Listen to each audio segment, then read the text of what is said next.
प्यारे साथियों, हम लोग अंतर्राष्ट्रीय विधि पर चर्चा कर रहे हैं और अंतर्राष्ट्रीय विधि में आज आखिरी जो 20 मिनट 25 मिनट का अध्ययन हम आपको अपना सार देने वाले हैं, वो सार आपको इस पॉइंट पे देने वाले हैं कि 2 दिन की बातें सामान्यतया इंटरनेशनल कोर्ट और सामान्य चार्टर पे थीं, लेकिन ये जो आज का टॉपिक है ये अक्सर उन ट्रेडिशनली जो समसामयिक मीटिंग्स होती हैं अंतर्राष्ट्रीय स्तर पर, जैसे पूर्व के उदाहरण से समझें, ये सवाल आएगा नहीं लेकिन समझें किस राष्ट्र में सितंबर 2006 में 14वें गुटनिरपेक्ष शिखर सम्मेलन संपन्न हुआ। सोचिए, यही सवाल हूबहू 2006 में अगर जीएस में आता तो केवल 1 नंबर मिलता, लेकिन ये सवाल पूछा गया था लामे अंतर्राष्ट्रीय विधि के प्रश्न पत्र में। ऐसे 2016 की जुडिशरी में पूछा गया था कि 21 जनवरी 2016 को सहकारी संघवाद पर अंतर्राष्ट्रीय सम्मेलन का आयोजन कहाँ हुआ। तो ये ट्रेंड बन गया है, शुरू से था, 13 में सर्वव्यापक था और ये कोई ज़रूरी नहीं है कि आपसे जो 17 सवाल 15 से 17 सवाल पूछे जाने हैं अंतर्राष्ट्रीय विधि में, उसमें से 5 सवाल, मेरा अंदाज़ा है कम से कम 4 से 5 सवाल इसी मीटिंग पर हो। तो उस मीटिंग पर ध्यान केंद्रित करते हुए आज के कुछ सवाल आपको मैं डेडिकेट करूंगा, जो चीज़ें बिल्कुल करंट में होती हैं। जैसे यूपी जुडिशरी में पूछा गया कि चौथा भारत अफ्रीका हाइड्रोकार्बन सम्मेलन, अभी अंतर्राष्ट्रीय विधि तो नहीं है, लेकिन अंतर्राष्ट्रीय स्तर पे जो लॉ को फॉलो करने के लिए, वातावरण को दुरुस्त करने के लिए पर्यावरणीय अर्थशास्त्रीय मीटिंग्स होती हैं, वो अंतर्राष्ट्रीय विधि के प्रश्न पत्र में आपके लिए उपयोगी हैं। समझ रहे हैं? तो उसको ध्यान में रखते हुए आज की क्लास हम लोग जितनी देर आज बात करेंगे उसी पर। जैसे 2018 जुडिशरी का क्वेश्चन देखिए, निम्न में से किस देश ने प्रथम अंतर्राष्ट्रीय सौर संधि को 11 मार्च 2018 को मेज़बानी की। यानी अंतर्राष्ट्रीय विधि स्तर पर जो मीटिंग्स हो रही हैं वो बहुत इंपॉर्टेंट हैं अंतर्राष्ट्रीय विधि के कम से कम 10 नंबर के सवालों के लिए। समझ रहे हैं? तो आज हम लोग चर्चा कर लेते हैं अंतर्राष्ट्रीय विधि पर कि क्या क्वेश्चन हो सकते हैं। पहला क्वेश्चन, संयुक्त राष्ट्र जैव विविधता पर सम्मेलन काप 15 ये 2022 में कब आयोजित हुआ, कहाँ आयोजित हुआ? तो आप इसके लिए लिखें कनाडा के मॉन्ट्रियल में 7 दिसंबर से 19 दिसंबर 2022 तक। फिर से सुने, संयुक्त राष्ट्र जैव विविधता सम्मेलन काप 15 2022 कहाँ आयोजित हुआ, कब आयोजित हुआ? तो कहाँ के लिए है? कनाडा के मॉन्ट्रियल में, और तिथि है 7 दिसंबर से 19 दिसंबर 2022। संयुक्त राष्ट्र जैव विविधता सम्मेलन काप 15 के समापन पर एक महत्वपूर्ण समझौता में सहमति बनी, जो इस दशक के अंत तक विश्व में 30% भूमि, तटीय क्षेत्रों और अंतर्देशीय जल क्षेत्र के संरक्षण पर लक्षित है। वर्तमान में 17% भूमि और 8% समुद्री क्षेत्रों का संरक्षण हो रहा है। समुद्र के किनारे, नदियों के किनारे का जो भूभाग है वो तटीय भूभाग कहलाता है, कटता छटता रहता है, बर्बाद होता रहता है। वो बहुत ही उपयोगी क्षेत्र होता है अर्थव्यवस्था की दृष्टि से, इसीलिए उस पर पूरे विश्व पटल पर संयुक्त राष्ट्र की भी निगाह है।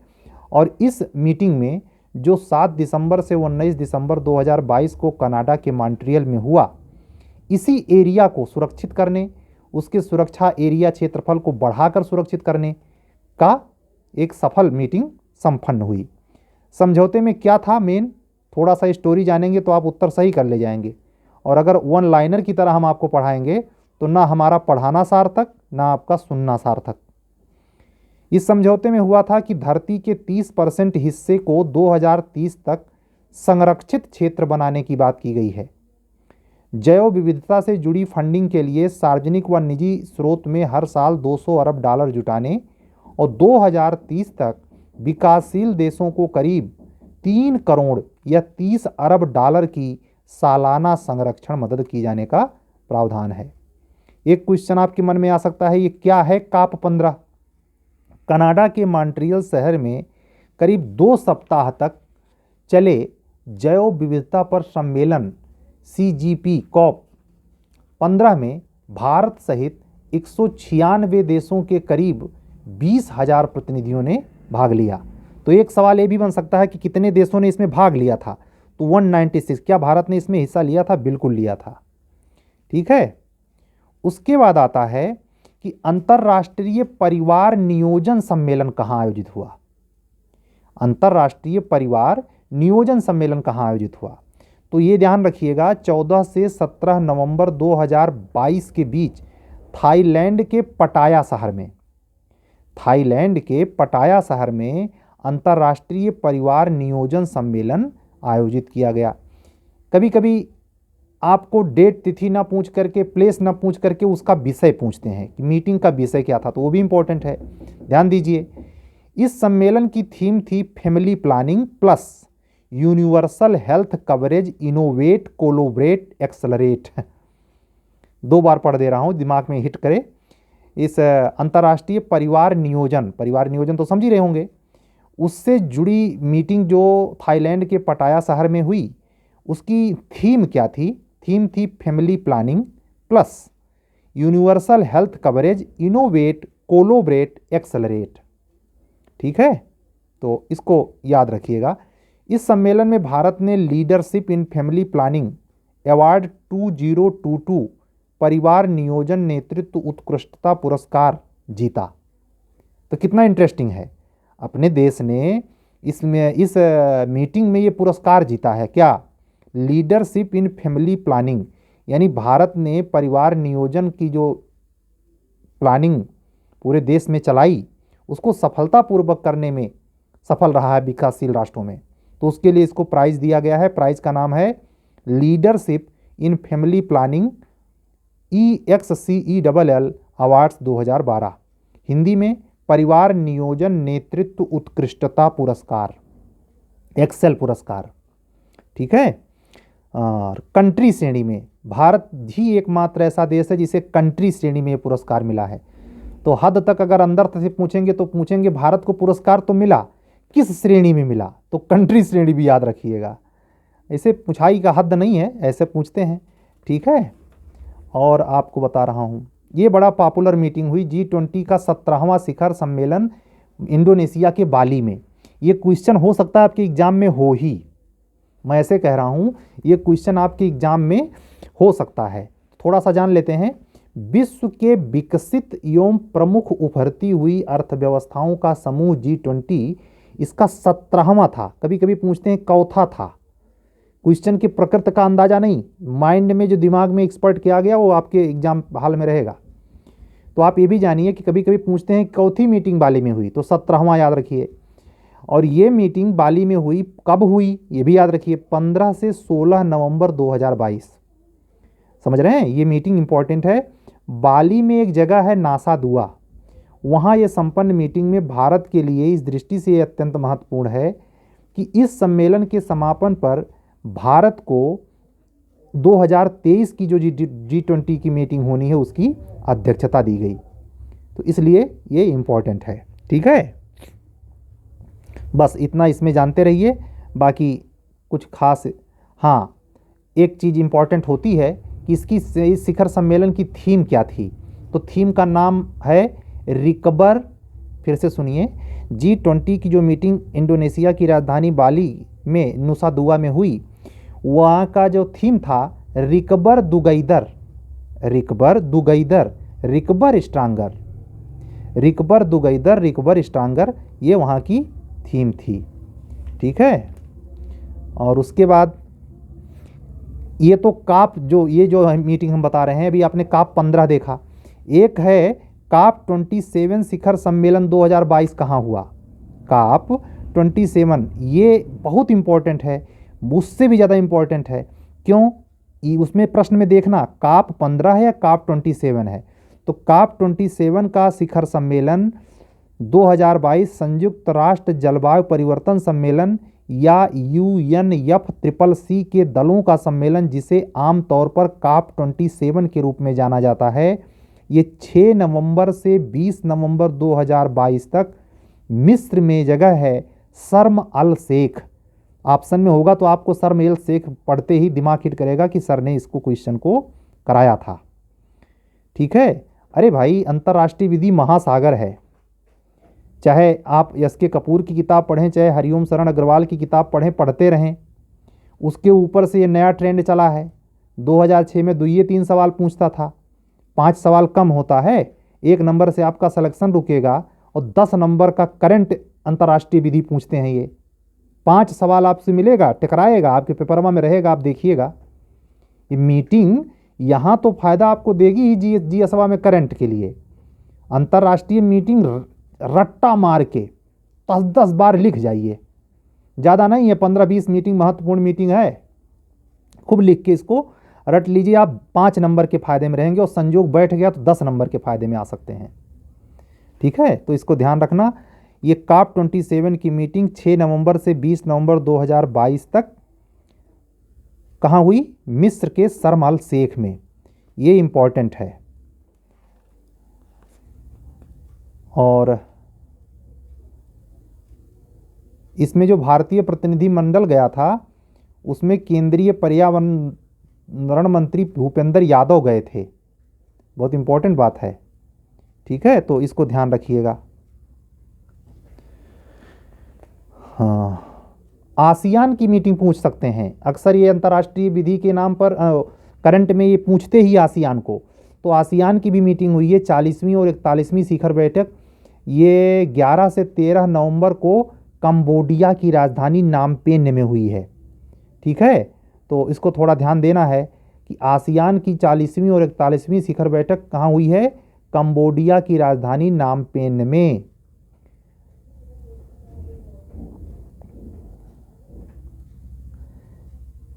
वर्ष 2023 में आसियान शिखर सम्मेलन इंडोनेशिया में आयोजित किया जाएगा। ये 22 वाला था जो नामपेन में हुआ है, तो ये भी जानिए। 19वां इसके पहले जो हुआ था वो भारत स्मारक शिखर सम्मेलन और 17वां पूर्वी एशियाई शिखर सम्मेलन का आयोजन किया जा चुका है। ठीक है, बस इतना इम्पोर्टेंट है। और 2-1 इसमें बता देते हैं।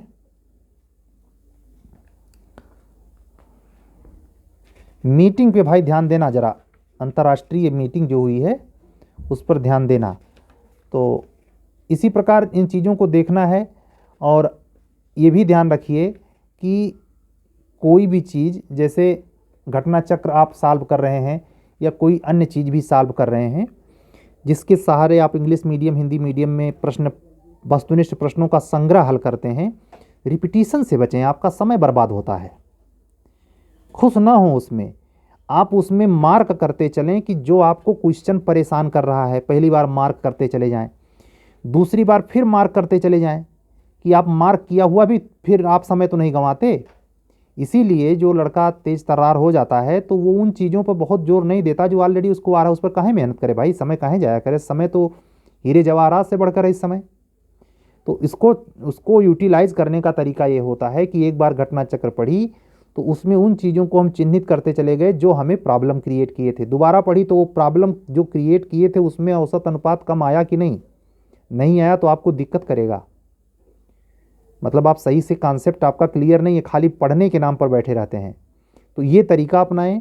कल हम बात करेंगे, कल जो आपकी विधि के क्षेत्र पे बात करेंगे, प्रोसीजरल लॉ शुरू करते हैं। भले से APO में मेंस दिया जा चुका है, प्रोसीजरल लॉ पर वो महत्वपूर्ण क्वेश्चन जहां आपकी निगाह नहीं जा रही है या जहां जानी चाहिए उस पर ध्यान खींचते हुए 15 मिनट का वीडियो आपको हम देंगे। तैयारी दमदारी से कीजिए। अगर आप कायदे से अनुपालन करते हैं, मैं कहता हूं हमारे द्वारा बताए गए तरीकों के आधार पर आपने उसका अगर 60% भी फॉलो किया तो आप ताजुब नहीं कि आप मेंस ज़रूर लिखें। यही सारी वो विधियां हैं जिसको कोई बचाने से, आपसे ट्रिक बताने से आपसे पीछे हटता है, नहीं बताना चाहता क्योंकि खुद जूझता है। तमाम लोग सीनियर आपसे ऐसे मिल जाएंगे कि जो घंटों आप गप सड़का करेंगे, दुनिया भर की बात होगी, लेकिन अगर पढ़ाई लिखाई की मुद्दे पर कुछ तकनीकी बात जानना चाहें तो उससे वो इसलिए पीछे हटते हैं क्योंकि वो खुद सफल नहीं हो पाते हैं और वो कोशिश में ये रहते हैं कि हमारा क्या होगा, इसकी चिंता उन्हें मारे जाती है। तो उस चिंता के बीच में हमने एक छोटी सी कोशिश निस्वार्थ भाव से की है। हमारा ना कोई यहाँ हित है ना कोई दुश्मन है, लेकिन कोशिश ये है कि हम जो एक हमारी पहचान आप लोगों ने दी कि सर लॉ की जो आप टीचिंग कर रहे हैं, आपने जो लॉ में चीज़ें पढ़ाई हैं, चाहे एविडेंस, चाहे सीआरपीसी, चाहे आईपीसी, या जो भी चीज़ें आप जीएस के नाम पे पढ़ा रहे हैं, जैसे जीएस में जो ये नए 9 एक्ट आए उस पर जो हमारी क्लास गई, उन सारे बच्चों ने हमको एक भी दिन ये नहीं कहा कि सर आज यहाँ गड़बड़ हो गई, आज ऐसा नहीं वैसा। वो इत्तेफाक से बाद में फ़ोन करके स्पेशली कहा कि इसके अलावा कुछ भी हल करने की ज़रूरत नहीं है। तो मुझे आत्मसंतुष्टि मिलती है कि शायद हमारा प्रयास सही दिशा में है। आप लोगों का ऐसा ही स्नेह बना रहना चाहिए। अंतर्राष्ट्रीय विधि पर जो हमने सावधानी बरतने के लिए कहा है उस पर आप करेंगे। अंतर्राष्ट्रीय मीटिंगों को एक पेज पर लोड करेंगे और 10-10 बार पढ़ेंगे रोज। उसमें आया हुआ सवाल यहाँ आकर के बाहर बकना मत, ओह हमसे गलती हो गई, नहीं, गलती माफ़ नहीं होगी। समय अभी भी है। आज हम 24 तारीख को बता रहे हैं, बात कर रहे हैं आपसे। कल गणतंत्र दिवस है, उसकी बहुत सारी शुभकामनाएं आपको। राष्ट्रपति महोदया का लेक्चर संभवतः इस समय आ रहा होगा गणतंत्र की पूर्व संध्या पर, और हम तो क्लास में बिजी थे और आप लोगों के लिए ही क्लास चल रही है। आप कोशिश करें कि ये मेंस प्री दे लें कायदे से, उसके बाद समय को यूटिलाइज करते हुए जुड़ें ज़रूर। जुड़ने से आपको मेंस पर बहुत बड़े स्तर पर लाभ मिलेगा और परमात्मा ने चाहा तो अब की नैया पार हो जाएगी। हम तो नहीं हो सके, लेकिन हमें बड़ी खुशी मिलेगी कि हम किसी के बनने में एज ए शिक्षक सहायक हो सकें। विधि का अध्ययन दूसरी बात है, विधि को ग्राह्य करना दूसरी बात है, विधि के क्षेत्र में प्रैक्टिस करना, मुकदमे लड़के मुकदमा जितवा देना दूसरी बात है, लेकिन विधि को पढ़ा देना और वो इस स्तर तक पढ़ा देना कि उस व्यक्ति के जो जीरो है वो हीरो हो जाए, ये बिल्कुल तीसरी बात है। इसीलिए जो गुरु का स्थान है सर्वोपरि रखा गया है, तो ये ज्ञान जो हमारे माध्यम से परमात्मा प्रकट करवा रहा है और आप तक ये संसूचित हो रहा है, पहुंच रहा है, वो आपको निश्चित ही भीड़ से अलग करेगा। और मेरा प्रयास है कि आप अपनी इसी मौलिकता को, इन्हीं सब चीज़ों को समाहित करके अपने करियर में, अपने अध्ययन को बिल्कुल नई दिशा दे दें, जिससे आपको मंजिल अतिशीघ्र मिल जाए। हमने अपनी कमियां बताने में, अपने फॉल्ट को शेयर करने में, मैं जानता हूं ये सोशल मीडिया है, हमारे हर प्रकार के मित्र जिनका अनुभव जिस स्तर का है सब सुन रहे होंगे, अपनी अपनी मीठी छुरी वाली प्रतिक्रियाओं से भी भरे होंगे। इसकी परवाह मैं नहीं करता। परवाह मुझे इस बात की है कि इन सारी बातों से खुद समेत आप में कुछ परिवर्तन कर सकूं। छोटा सा प्रयास है। अगर आप हमारे चैनल पर नए हैं तो आप हमारे चैनल को सब्सक्राइब कर लें। अगर आप हमसे बात करना चाहते हैं तो आपको इस 7705090393 नंबर पर जो दिखाई दे रहा होगा, इस पर व्हाट्सअप करके आप हमसे कनेक्ट हो सकते हैं। आने वाले 12 फरवरी के बाद जब आपका प्रीलिम्स हो जाएगा, मैं आपको बताऊं अभी से ही लड़के जुड़ चुके हैं। आप भी उसमें पीछे मत हटना, ये मौका बार बार नहीं मिलेगा जो मेंस में मिला है सोने जैसा। आपकी परीक्षा 23, 24, 25 मई को है। संभव हो सका तो मैं आज स्पष्ट कह रहा हूँ, गणतंत्र दिवस की पूर्व संध्या पर मैं एपीओ जैसा ही टेस्ट सीरीज चलाऊँगा। मेरी कोशिश है, क्योंकि ऐसा शायद संकेत मिल रहा है कि एक अच्छी पोजीशन आप बनाने की स्थिति में है। एक चीज़ क्लियर जान जाइए कि अगर आपको ये पता हो जाए कि मेंस इसी लिमिटेड दायरे में हमको तैयार करना है, तो आप पक्का यकीन माने आप मुख्य परीक्षा में 7 मिनट में बेहतर लिख कर ही आएंगे। अगर आपको ये पता ही नहीं तो ऊर्जा बट जाती है।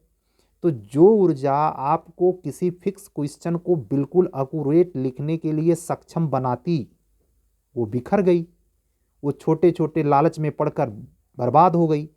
तो उसी की तैयारी को सुगठित सटीक दिशा में और एकदम एक्यूरेसी को बरकरार रखने हेतु हम एक छोटा सा प्रयास करेंगे। हमको हमारे अभियोजन अधिकारी मुख्य परीक्षा से जुड़े हुए स्टूडेंट ने चाहे उसमें अधिवक्ता बहन हो या भाई हो, दोनों लोगों ने फ़ोन करके ये बात सूचित की कि सर हम बिल्कुल केवल ये एग्ज़ाम क्रॉस हो जाए और हम एक बेटर जोन में आ जाएं कि हमारा निश्चित प्री हो जाएगा, हम तुरंत ज्वाइन करेंगे। इस बात को सुनकर मुझे भी इस मामले में थोड़ा उत्साह बढ़ा कि इसी बहाने जो मुख्य परीक्षा के सवाल हल कराए जाएंगे, चाहे वो माइनर ला के हों, चाहे लोकल ला के हों, चाहे मेजर ला के हों, चाहे प्रोसीजरल ला के हों, किसी के हों, यहाँ तक कि उत्तर प्रदेश जुडिशरी में अब की बार जीएस की मुख्य परीक्षा और हिंदी की मुख्य परीक्षा जो नए रूप से होगी, उस पर जो प्रेसी, एस्से और संक्षेपण पर काम करना है, उस पर बेहतर, सुगठित, सटीक जितना आपको जुडिशरी में करना है, ऐसे व्यक्ति से क्लास मिलेगा जिसने उसको फेस टू फेस किया है। आपके ऊपर निर्भर करता है कि आपका फैसला क्या कहता है। ठीक है, हम अपने तरफ से अभी से आपको चेताते चल रहे हैं, जबकि हम जान रहे हैं कि आपकी परीक्षा भी 15 दिन दूर है, प्रारंभिक ही। हम आपकी प्रारंभिक परीक्षा में सफलता की शुभकामना करते हुए आज का वीडियो बंद करते हैं। अगर आप हमारे चैनल पर नए हैं तो हमारे चैनल को आप सब्सक्राइब कर लें, लाइक करें, शेयर करें, अन्य अधिवक्ता मित्रों, अधिवक्ता बंधुओं, उत्तर प्रदेश उच्चतर न्यायिक सेवा या किसी भी स्टेट की उच्चतर न्यायिक सेवा, उत्तर प्रदेश न्यायिक सेवा जूनियर डिवीज़न या किसी भी स्टेट की न्यायिक सेवा जूनियर डिवीज़न, उत्तर प्रदेश अभियोजन अधिकारी प्री या मुख्य परीक्षा या किसी भी स्टेट की अभियोजन अधिकारी की प्री या मुख्य परीक्षा हेतु अगर आपको विधिक सलाह लेनी है या किसी स्टेप पे सब्जेक्ट पर विशेष क्लास चाहिए तो उसके संदर्भ में आप इसी व्हाट्सएप नंबर पर व्हाट्सएप करके संपर्क कर सकते हैं। हमारा एक प्रयास है अपने स्टूडेंट लाइफ में विद इन करियर, कोई प्रोफेशनल मेरा ये मंच नहीं है, एक मैं छोटा सा प्रयोग कर रहा हूँ जिसकी पहली झलक हमने अभियोजन अधिकारी के प्रश्न पत्र आने के बाद बहुत सुखद रूप में प्राप्त की है। मैं चाहता हूँ कि इसका पुनरावृत्ति फिर से उत्तर प्रदेश न्यायिक सेवा की मुख्य परीक्षा में अवश्य हो। इसी शुभकामना के साथ और आपके मंगल विजय के साथ गणतंत्र दिवस की पूर्व संध्या पर आप सभी को हार्दिक शुभकामनाओं के साथ आज का वीडियो बंद करता हूँ। विदा दीजिए। सबको हमारा राम राम। सत्यमेव जयते।